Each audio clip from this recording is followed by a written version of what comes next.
As we get older, life has a funny way of teaching us what really matters: peace, comfort, and the joy of simple moments. But sometimes, even with the best intentions, sharing too much with the people we love can actually stir up unnecessary stress or tension. Have you ever told a family member something in confidence, only to regret it later when it became a topic of debate or worry? Maybe it was about your finances, your health, or even a personal opinion you thought was harmless. Well, today I want to talk about something important: the things we don't need to share with our families after 65. Not because we don't trust them, but because some secrets, when kept wisely, can actually protect our peace and happiness. Think of it like tending a garden. You wouldn't plant every seed in the same spot, would you? Some things need space to grow quietly, without too much interference. So, in this video, we'll go over 5 things you might want to keep close to your heart, not out of secrecy, but out of self-care. These are the little boundaries that can help you maintain harmony, avoid unnecessary drama, and enjoy your golden years with less stress. Now, let's start with the first one, and this might surprise you. Number 1. The exact details of your financial situation. Money is one of those topics that can quickly turn a pleasant family dinner into a tense discussion. You might think, but these are my children. They should know. And yes, it's wise to have a trusted person aware of the basics, like where important documents are kept or who to contact in an emergency. But the exact numbers in your bank account, your monthly pension, or the value of your investments, that's different. Here's why. Even with the best intentions, money can change relationships. An adult child might start worrying unnecessarily, or worse, someone might begin to make assumptions about what they're owed down the line. I've heard too many stories of families falling into disagreements over inheritances or caregiving costs, all because someone shared too much too soon. Instead, consider this: keep things general. If you're comfortable, you might say, "I've planned well, and I'm taken care of." That's often enough. And if you need help managing finances, work with a professional or a neutral party you trust. That way, your family can focus on enjoying time with you, not stressing over numbers. Number 2, every little health concern. Now, this one's tricky because, of course, if you're dealing with a serious health issue, your loved ones should know. But here's the thing: not every ache, pain, or doctor's visit needs to be a family discussion. As we age, our bodies change. It's natural. But if you mention every twinge or dizzy spell to your adult children, you might unintentionally worry them more than necessary. Before you know it, they're calling every day in a panic, or worse, trying to take over decisions that you're perfectly capable of making yourself. I remember a friend who casually mentioned her knee was bothering her, just a bit of arthritis really. But her daughter immediately assumed the worst, insisting she move into assisted living just in case. Suddenly, my friend was fighting to prove she could still live independently. So, what's the solution? Share what's important, but don't feel obligated to report every minor symptom. If it's something manageable, handle it with your doctor and update the family only if it becomes significant. That way, you maintain your autonomy, and they don't lose sleep over normal aging. Now let's talk about the third secret, one that might feel a little uncomfortable at first, but makes so much sense when you think about it. No third, past family grudges or regrets. We all have moments from the past that sting: a disagreement with a sibling, a parenting decision we wish we'd handled differently, or even old hurts from decades ago. But here's the truth: revisiting those wounds with your family now rarely helps. In fact, it often just reopens old pain. Your grown children don't need to hear, "I always regretted letting you marry so young," or "Your brother was always the difficult one." Even if it feels like you're just being honest, those comments can stir up resentment or guilt. And at this stage of life, what's the point? Instead, focus on the present. If there's a relationship that needs mending, do it with kindness, not blame. And if the past is truly behind you, let it stay there. Some things are better left unsaid, not because they're secrets, but because peace is more valuable than rehashing what can't be changed. Now, we've covered 3 important boundaries so far: finances, health, and the past. But there are 2 more that can make a big difference in keeping your life calm and happy. And the next one has to do with something we all want more of as we age: independence. But we'll get into that in just a moment. For now, think about these 3 points we've discussed. Do any of them resonate with you? Maybe you've already experienced how sharing too much can complicate things.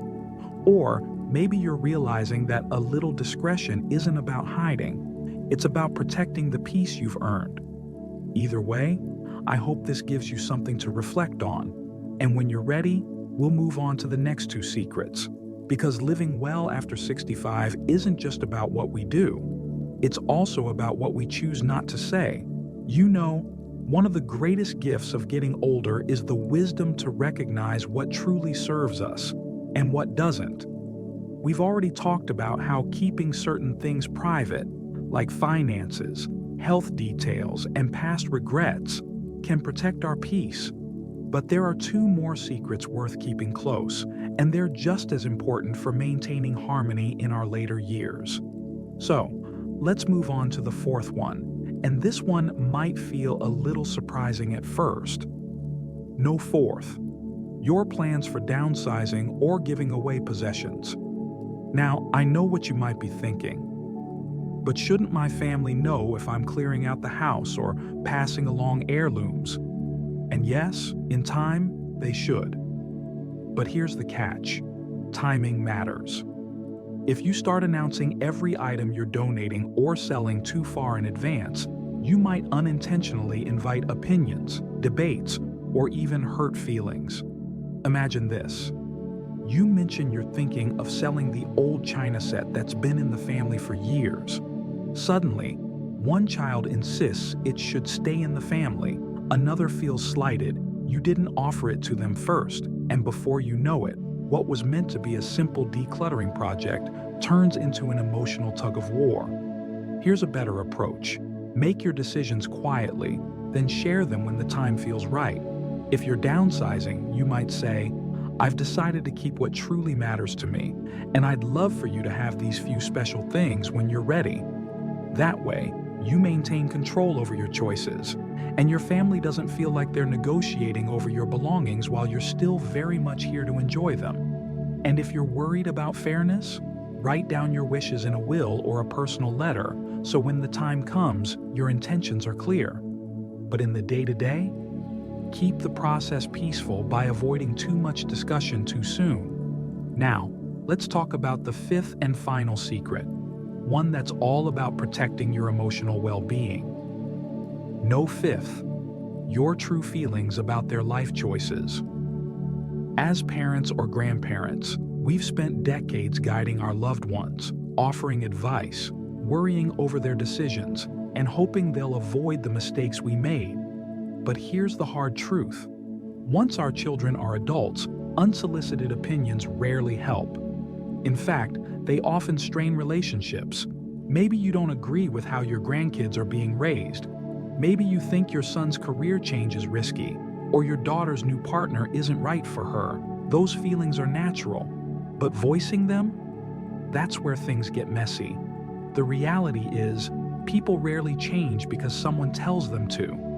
And criticizing their choices, even with the best intentions, can make them defensive or distant. Instead, ask yourself, is this worth risking our peace over? Unless they're in real danger, sometimes the kindest thing we can do is bite our tongue and offer support, not judgment. That doesn't mean you have to pretend to love every decision. You might say, "It's not what I would have chosen, but I trust you." And then, let it go. Your relationship will be stronger for it. Now, we've covered all 5 secrets: finances, health, past regrets, possessions, and unsolicited opinions. But before we wrap up, I want to leave you with this thought. Keeping these boundaries isn't about shutting your family out. It's about cherishing them and yourself enough to avoid unnecessary conflict. Because after 65, life should be about ease, joy, and the people you love. And sometimes, the best way to protect those things is to know what not to say. As we come to the end of our conversation today, I want you to take a moment and think about something important. How light your heart feels when there's no unnecessary tension weighing it down. That's really what this is all about, isn't it? Living these later years with a sense of calm, joy, and the freedom to enjoy your family without unnecessary complications. We've talked about 5 things that are often better left unshared, not out of secrecy, but out of love. Love for your peace of mind, love for your relationships, and love for the life you've worked so hard to build. Let me gently remind you of them. First, we discussed how keeping the finer details of your finances private can prevent misunderstandings and protect your independence. Then, we touched on how sharing every minor health concern can sometimes create more worry than necessary, and how preserving some privacy actually preserves your dignity too. We also explored why revisiting old family grudges or regrets rarely helps anyone, and why it's often kinder to let the past stay where it belongs. After that, we talked about the wisdom of quietly making decisions about your possessions, rather than inviting debates over things that are ultimately yours to choose.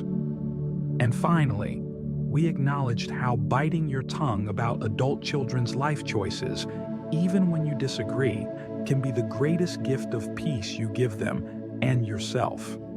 Now, I'm not suggesting you live behind walls or shut your family out. Connection is one of life's greatest joys. But think of these boundaries like a gentle fence around a beautiful garden. They're not meant to keep people away, but to protect what grows inside. And what's growing inside is your well-being, your happiness, and your right to savor this chapter of life on your own terms. So as we close, I'd love to hear from you. Have you ever kept one of these things private and noticed how it helped? Or maybe you've learned this lesson the hard way, like so many of us do?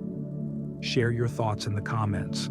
I read every one, and your experiences might help someone else find their way to a little more peace too. If this resonated with you, don't forget to like this video and subscribe to the channel for more conversations like this. Because getting older should mean more joy, not more stress, and together, we can make it that way. Thank you for spending this time with me today. Remember, your golden years are exactly that, golden. Here's to living them with wisdom, grace, and the quiet confidence that comes from knowing some secrets aren't meant to be shared, and that's perfectly okay. Until next time, take care of yourself and that beautiful garden of peace you're tending.